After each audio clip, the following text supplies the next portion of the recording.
আল্লাহর পয়গম্বর আরবি আলাইহিস সালাতু ওয়াস সালাম দীর্ঘ ৬৩ বছর উম্মতের মায়ায় কেঁদেছেন, উম্মতের নাজাতের জন্য কেঁদেছেন। যিনি জন্ম থেকে শুরু করে ইন্তেকাল পর্যন্ত উম্মতের মায়ায় কেঁদেছেন, এখনো রওজা মুবারকে শুয়ে শুয়ে উম্মতের জন্য কান্দে। আল্লাহর পয়গম্বর শুধু রওজা মুবারকে কাঁদে না, রওজা মুবারক থেকে যেই দিন আল্লাহ উঠাইবেন, হাসরের ময়দানে যখন উপস্থিত হইবেন, সেই দিনও পয়গম্বর আরবি আলাইহিস সালাতু ওয়াস সালাম কান্না করবেন। আমার আল্লাহ ডাক দিয়া বলবেন, পয়গম্বর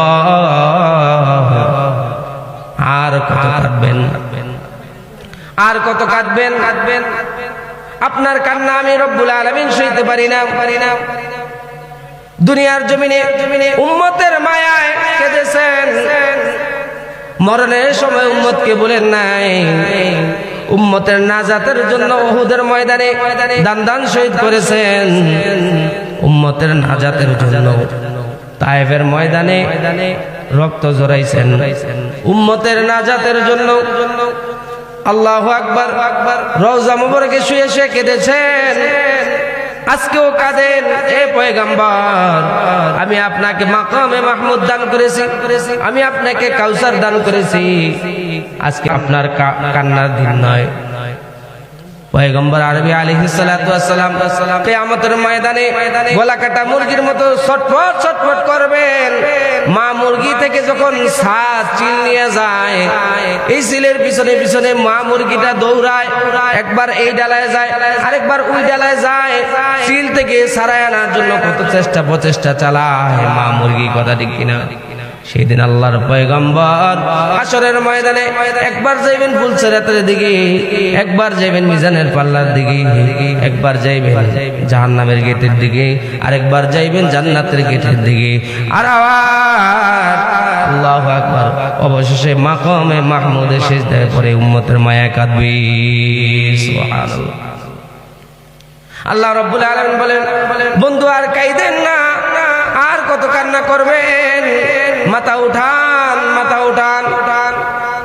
আপনি তো আজকের খুশির দিন, আপনার আল্লাহ রাসূল সাল্লাল্লাহু আলাইহি ওয়াসাল্লাম বলবেন, আমি কেমনে খুশি হইব? আমার উম্মত না জানে জাহান্নামে হয়ে যাইতেছে। এই কথা বলে বলে পয়গম্বর পেরেশানিত অবস্থায় থাকবেন। আল্লাহ রাব্বুল আলামিন বলবেন, পয়গম্বর যান যান, আজকে তো আপনাকে শাফিউল মুজনিবিন করে আমি আল্লাহ তাআলা গ্রহণ করেছি, আপনাকে সুপারিশের পারমিশন দিলাম, যাকে খুশি তাকে লইয়া আপনি জান্নাতে চলে যান। সুবহানাল্লাহ। উম্মত মে তোমারি হে, গুলামোं में तुम्हारा, उम्मत में तुम्हारी है, गुलामों में तुम्हारा, तकदीर हमारी है, मुक़द्दर है हमारा, तकदीर हमारी है, मुक़द्दर है हमारा। তাহলে যিনি আমাকে ভুলেন না, যিনি আমাকে কখনো ভুলে যায় না, যিনি আমাকে সদা সর্বদা স্মরণে রাখে, ওই পয়গম্বরকে ভালোবাসার দরকার আছে না নাই? কারণ পয়গম্বর আমাকে বড় ভালোবাসে, এই ভালোবাসার মধ্যে কোনো সার্থকতা নাই। এই কারণে ও দুনিয়ার উম্মতের দল, এখন থেকে নবীর ভালোবাসা দিলের মধ্যে জমাও, কলবের মধ্যে নবীর ভালোবাসা ফিট করো। কারণ দুনিয়ার মধ্যে ভাইয়ের ভালোবাসার মধ্যে সার্থকতা আছে, বোনের ভালোবাসার মধ্যে সার্থকতা পাওয়া যায়, মায়ের ভালোবাসার মধ্যে অনেক সময় সার্থকতা পাওয়া যায়, নেতার ভালোবাসার মধ্যে সার্থকতা পাওয়া যায়, কিন্তু আল্লাহর পয়গম্বরের ভালোবাসার মধ্যে কোনো সার্থকতা নাই। বিনা স্বার্থে ভালোবাসে তোমাকে মুহাম্মদুর রাসূলুল্লাহ। এজন্য পাগল যদি হইতে হয় মুহাম্মদের জন্য পাগল হও, বিশ্বনবী রাহমাতুল লিল আলামিনের জন্য পাগল হও, কারণ সে তোমার জন্য পাগল। কথা ঠিক কিনা? আবু হুরায়রা রাদিয়াল্লাহু তাআলা আনহু নবীজির কাছে আসে, বলে পয়গম্বর আরবি আলাইহিস সালাতু ওয়াস সালাম, আমি আপনার কাছে আসার জন্য এত চেষ্টা করি, কিন্তু আমার মা দেখতে পারে না, আমার মা তা পছন্দ করে না, প্রত্যেকদিন আমাকে গালিগালাজ করে। তো আল্লাহর পয়গম্বর বলে, তুমি গালিগালাজ সহ্য করো? বলে, না পয়গম্বর, আমাকে তো গালিগালাজ করে ঠিক আছে, কিন্তু আপনাকে সহ গালিগালাজ করে। তো কি করা যায়? বলে, পয়গম্বর আপনি একটু দোয়া করে দেন, আমার মার জন্য দোয়া করে দেন। আল্লাহর পয়গম্বর আবু হুরায়রার মার জন্য দোয়া করতেছে। তো হঠাৎ করিয়া আবু হুরায়রা রাদিয়াল্লাহু তাআলা আনহু দৌড় দিয়েছেন। দৌড় দেওয়ার পর সাহাবী বলতেছে, হে আবু হুরায়রা, তোমার মায়ের জন্য দোয়া করা হইতেছে, তুমি কেন দৌড় দেও? বলে, আমি দেখতে চাই যে আল্লাহর পয়গম্বরের দোয়া আমি বাড়িতে যাওয়ার আগে কবুল হয় কিনা। বাড়িতে যায়, দরজায় নক করে। অন্যদিন মা চিল্লাচিল্লি করে, গালি দেয়, বলে মুহাম্মাদের পক্ষ ছাড়, মুহাম্মাদের সঙ্গ ছাড়ো। কিন্তু আজকে দেখি দরজায় নক করার পর আমার মা মধুর গলায় বলে, বাবা আবু হুরায়রা আইছে। সুবহানাল্লাহ। ভিতরে যাওয়ার পর আমার মা দেখলাম গোসল করছে এবং বলতেছে, বাজান রে, আজকে আমার কলিজার মধ্যে কেন জ্বালা পড়া দিছে। সুবহানাল্লাহ। এই জ্বালা গোসলের কারণে নিবে না। আমার মনে হয় আবু হুরায়রা, তুমি যে মুহাম্মাদের সঙ্গে থাকো, ওই মুহাম্মাদের সঙ্গে থাইকা তুমি যে এত ভালো হইছো, এত গালিগালাজ করার পরও তুমি একটু শব্দ করো না, তুমি একটু অপমান বোধ করো না। আমার মনে হয় এই জ্বালা যন্ত্রণা মুহাম্মদ নবীর কাছে গেলে মিটবে। মুহাম্মদ আরবি আলাইহিস সালাতু ওয়াস সালামের কাছে ওই আবু হুরায়রার মা যায়, ইয়া নবীজির নূরানী চেহারা দেখার পর আবু হুরায়রার মার কলিজা ঠান্ডা হয়। তাহলে বোঝা গেল নবীজির দোয়া সাথে সাথে অ্যাকশন। কথা ঠিক কিনা? তাহলে যার দোয়া অ্যাকশন, তার জন্য মানুষ পাগল কি পাগল না? আরিফুল্লাহ মাওলানার জন্য মানুষ পাগল, শাহজালালী আমিনের জন্য মানুষ পাগল, খাজা মঈনুদ্দিনের জন্য মানুষ পাগল।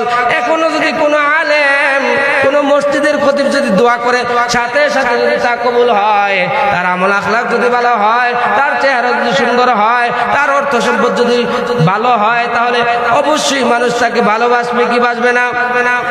তাহলে ভালোবাসার সব গুণগুলা আমার পয়গম্বরের মধ্যে আছে না নাই? এই কারণে ভালো যদি বাসতে হয়, মুহাম্মদ আরবি সাল্লাল্লাহু আলাইহি ওয়াসাল্লামকে বেশি ভালোবাসতে হবে, কারণ যে তিনি আমাকে বড় ভালোবাসে। কথা ঠিক কিনা? পাগল হইতে হলে মুহাম্মদের জন্য পাগল হও, নবীজির জন্য পাগল হও। কারণ নবী তোমাকে ছাড়া জান্নাতে যাবে না। দীর্ঘ 63 বছর কেঁদেছেন, এখনো রওজা মুবারকে শুয়ে শুয়ে কান্দে। এই জন্য ভালোবাসা এই কথাটাই শেষ নয়। ভালোবাসা শুধু জবান দিয়ে বললে হবে না, সুন্নত পালনের মাধ্যমে হয় ভালোবাসা। মান আহাব্বা সুন্নতি ফাকাদ আহাব্বানি ওয়া মান আহাব্বানি কানা মাই ফিল জান্নাহ। সুবহানাল্লাহ। আল্লাহর নবী বলেন, যে ব্যক্তি আমি রাসূলের সুন্নতকে মহব্বত করলো, সে আমাকে মহব্বত করলো। আর যে আমি পয়গম্বরকে মহব্বত করলো, সে আমি নবীর সাথে জান্নাতে যাবে। সুবহানাল্লাহ। তাইলে শুধু জবান দিয়া নয়, দিল থেকে ভালোবাসা লাগবে। কথা ঠিক কিনা? রসুলের ভালোবাসা দিলের মধ্যে জমানো লাগবে, দিলের মধ্যে রসুলের ভালোবাসা ফিট করতে হবে। যেমনি ভালোবাসছিলেন সাহাবা আজমাইন, তাদের জীবন দিতেও ত্রুটি করে নাই, ভ্রুক্ষেপ করে নাই, মরণের ভয় করে নাই। খুবাইব রাদিয়াল্লাহু তাআলা আনহুকে যখন এইভাবে ইসলাম গ্রহণ করার পর মুহাম্মদ আরবি সাল্লাল্লাহু আলাইহি ওয়াসাল্লাম থাকার কারণে খুবাইব রাদিয়াল্লাহু তাআলা আনহুকে আটকানো হলো, শাস্তি প্রদান করবে। এইভাবে একটা মঞ্চ তৈরি করলো। তার পূর্বে তাকে আটকায়া রাখলো একটা ঘরের মধ্যে। কয়েকদিন যাবৎ খানা দেয় না, পানি দেয় না, খাবার দেয় না। এরকম হালাতে যখন খুবাইব রাদিয়াল্লাহু তাআলা আনহুকে রাখা হয়, কাফেররা মনে করছিল যে খুবাইব রে পানি না দিলে, খানা না দিলে নবীজির মহব্বত ছাইরা দিবি। কিন্তু খুবাইব কয়েকদিন পার করে দেয়। অবশেষে কাফেররা তাকে শাস্তি দেওয়ার জন্য মঞ্চ তৈরি করে ওইখানে একটা কাঠ ফিট করে। এইভাবে খুবাইব রাদিয়াল্লাহু তাআলা আনহুকে ওই মঞ্চে উপস্থিত করা হয়। উপস্থিত করিয়া ওই কাঠের মধ্যে খুবাইব রাদিয়াল্লাহু তাআলা আনহুর দুই হাতে পেরেক গাড়া হয়। পেরেক গাড়িয়া খুবাইব রাদিয়াল্লাহু তাআলা আনহুর দেহটা চালুনির মতো ক্ষত বিক্ষত করে দেয়। দেওয়ার পর খুবাইব রাদিয়াল্লাহু তাআলা আনহু তারপরও নবীজির মহব্বত ছাড়ে না। অবশেষে কাফেরদের দল থেকে বলা হলো, এ খুবাইব, মাপ পাইয়া যাইবা, জীবন ভিক্ষা পাইবা। তোমার খানা বন্ধ করলাম, কোনো কাজ হইল না। তোমাকে পানি দিলাম না, তাও কাজ হইল না। হাতে পায়ের মধ্যে পেরেক গাড়লাম, তারপরে নবীজির মহব্বত ছাড়ো না। এ খুবাইব, যদি একটা কাজ করতে পারো খুবাইব, তাহলে তোমার প্রাণ ভিক্ষা দেওয়া হইবে। বেশি কিছু করা লাগবে না, তুমি শুধু তোমার জবান দিয়া মুহাম্মদকে একটা গালি দাও না। তুমি তোমার জবান দিয়া মুহাম্মদুর রাসূলুল্লাহকে একটা গালি দাও। খুবাইব বললেন, না না, গালি দিয়া আমি প্রাণ ভিক্ষা পাইব, এই জীবন দিয়া আমার কোনো লাভ নাই। রসুলকে গালি দিয়া রসুলের দুশ্মন হয়ে আমি দুনিয়ার জমিনে বাঁচতে চাই না। আমার জবান দিয়া রসুল আঘাত পাবে, রসুলকে গালি দেব, এটা কখনো সম্ভব হয় না। অবশেষে আল্লাহু আকবার, শত্রুদের আঘাত সহ্য করতে করতে খুবাইব ইন্তেকাল করে। আল্লাহু আকবার। এইভাবে ভালোবাসতেন সাহাবায়ে কেরাম। হযরত জাফর রাদিয়াল্লাহু তাআলা আনহু মুতার যুদ্ধের মধ্যে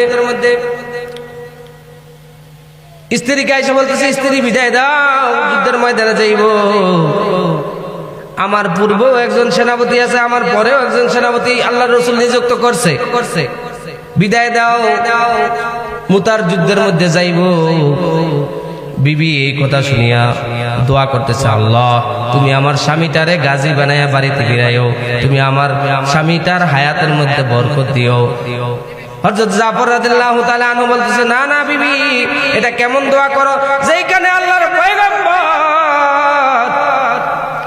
আমার পূর্বে একজন সেনাপতি নিযুক্ত করেছে, আমার বড় একজন সেনাপতি আছে, অতএব আমি বুঝা গেছি আমার পরে যেহেতু আরেকজন সেনাপতি আছে, আমি যুদ্ধের ময়দান থেকে ফিরবো না, আমি শাহাদাতের পেয়ালা পান করব।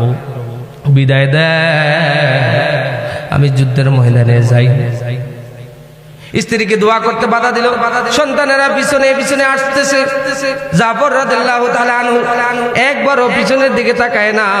রাসূলের মহব্বতে এমন ইশক দিলের মধ্যে জমাইছে, এমন ইশক দিলের মধ্যে জমাইছে যে ইশকর কারণে সন্তানের মায়া ভুলে গেছে, বিবির মায়া ভুলে গেছে, তো যুদ্ধের ময়দানে দৌড়ে গেল। আল্লাহু আকবার। শত্রুদের সাথে যুদ্ধ করতেছে হঠাৎ করে শত্রুর আঘাতে জাফর রাদিয়াল্লাহু তাআলা ডান হাতটা কেটে যায়। ইসলামের পতাকা এবার জাফর রাদিয়াল্লাহু তাআলা আনহু বাম হাতে নেয়। কাফেররা যখন বাম হাতে আঘাত দেয়, বাম হাতটা কেটে যায়, শরীর থেকে আলাদা হয়ে যায়। জাফর রাদিয়াল্লাহু তাআলা আনহু এই বাহু দিয়া ইসলামের পতাকাকে আটকে রাখছে। সুবহানাল্লাহ।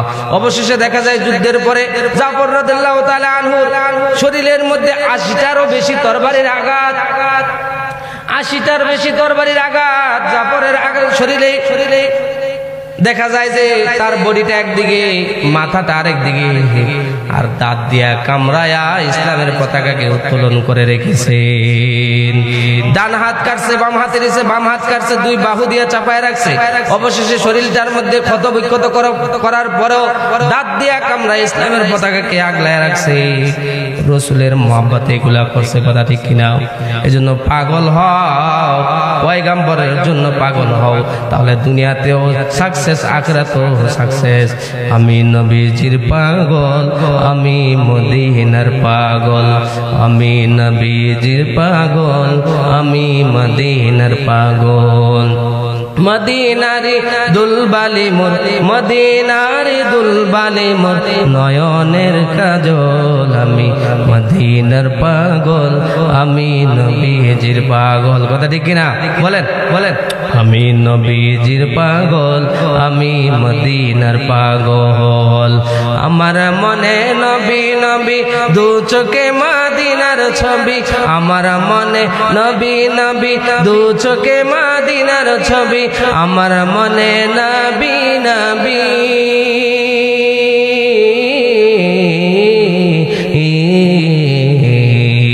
আমার মনে নবী নবী দু চোখে মদিনার ছবি, নবীর জন্য দিতে পারি, নবীর জন্য দিতে পারি, নবীর জন্য দিতে পারি, নবীর জন্য দিতে পারি জীবনের সকল। আমি মদিনার পাগল, আমি নবীজির পাগল, মদিনার পাগল, আমি নবীজির পাগল।